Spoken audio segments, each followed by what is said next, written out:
Evelyn stepped out of her car and glanced at the faded sign hanging above the gravel road, Wilson's Lake Retreat. The handwritten letters wavered under a flickering light. She checked her map one last time. The lake was supposed to be pristine, an isolated spot where her friends once camped and spoke of spotting a lone fisherman at dawn. Evelyn was less interested in fishing and more in solitude. She planned to finally finish her manuscript over the weekend. It was late October, and the air carried a chill that made the hairs on her arms stand at attention. Inside, the cabin smelled of damp wood and stale air. Evelyn switched on her flashlight, but the bulb buzzed before sputtering out. In the half-light, she noticed a ragged armchair near the hearth and a scratched wooden table. She unpacked her typewriter and notebooks, determined to work despite the gloom. The wind rattled a loose window pane, but she didn't bother to secure it. She wanted that cold draft to remind herself she was alone. She set her typewriter on the table and began tapping keys. The rhythm of her thoughts filled the space until a distant sound, like scraping, made her pause. It came from somewhere near the front door. She held her breath, convinced it was just a branch against the weathered wood. When the noise stopped, she exhaled. Hours passed as she wrote, and without realizing it, she had downed an entire thermos of coffee and scribbled 20 pages of notes. At 2 o'clock, her eyes grew heavy. She leaned back and stretched, relishing the quiet hum of nocturnal insects beyond the window. Then came a knock that jolted her upright. She stared at the door. Soft, yet deliberate. 1 tap, then 2. Evelyn's pulse quickened. She crept toward the door and peered through a small window. No one stood there. The mist had thickened, swirling like phantoms along the shoreline. One more knock echoed, closer now as if it was coming from within the wooden wall itself. Evelyn's hand shook as she pulled the door open a crack. A gust of frigid air swept past her. Nothing. Her heartbeat hammered in her ears. She stepped outside onto the narrow porch. Fog swallowed the world. No footprints, no sign of anything alive. The only sound was the erratic creaking of the cabin behind her. She closed the door and leaned against it, heart still racing. Back inside, she lit a small oil lamp she found on a shelf. The golden glow threw dancing shadows across the walls. She double-checked the locks, the ancient latch, the bolt, the heavy chain. Each clicked into place.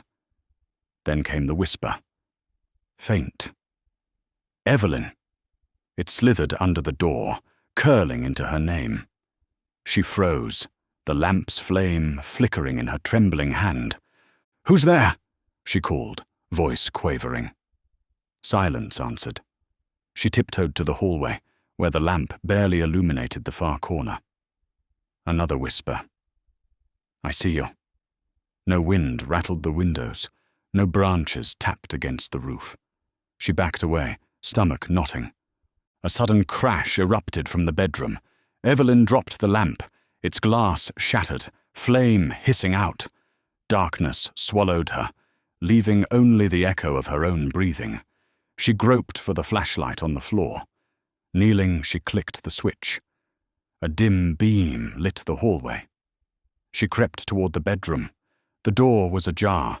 Inside, furniture lay overturned, blankets tossed aside, pillows slashed open, stuffing scattered like clouds of white dust.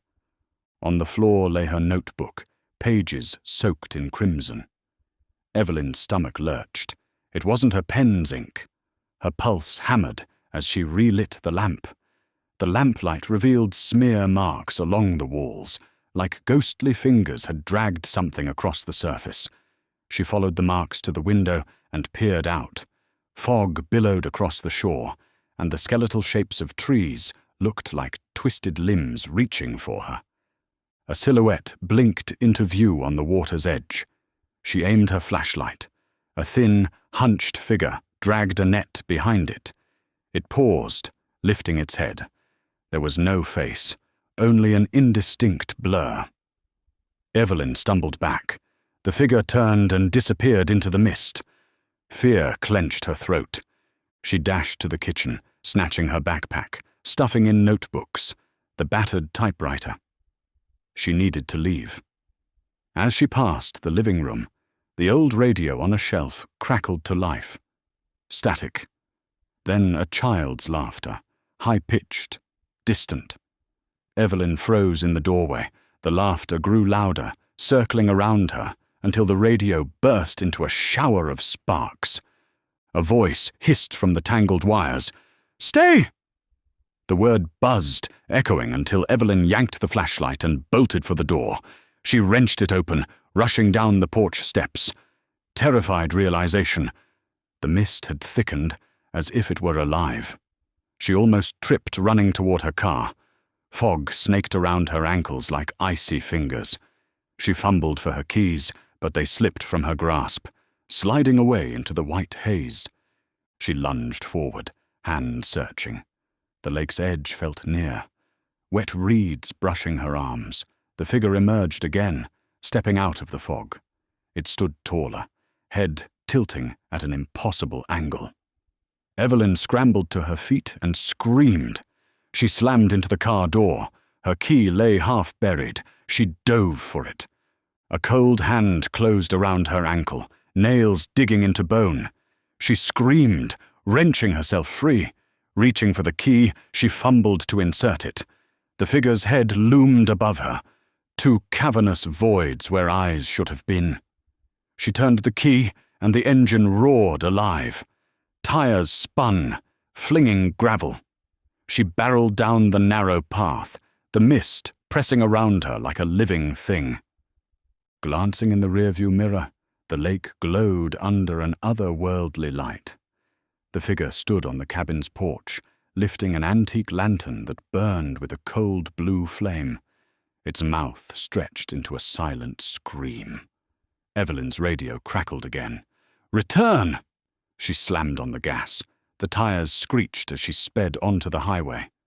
Behind her, the fog collapsed in on itself. When she dared to look again, the cabin was gone. Only dark pines and rolling mist remained where Wilson's lake retreat once stood. Evelyn exhaled in ragged gasps, heart pounding. The highway stretched ahead, empty. She slowed to 20 miles per hour, eyes fixed on the rearview mirror. No lights shone behind her. No sign of pursuit. The mist lay flat against the road, as though it had never existed. She didn't speak for miles. Her hands trembled on the steering wheel. When she finally reached the next town, its neon signs glowed with false comfort. She pulled into a motel parking lot and parked.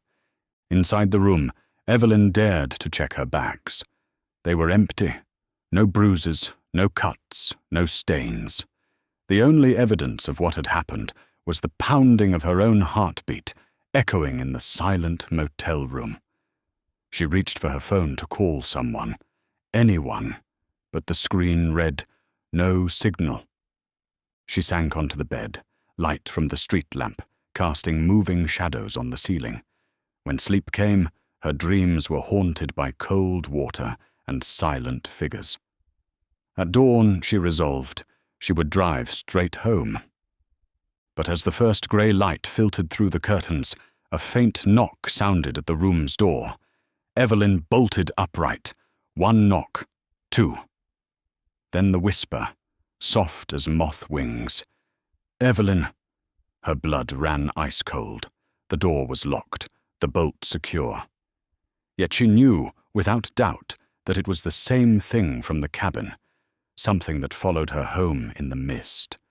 The world outside remained silent, and inside her room, she realized with horror that there was nowhere to hide.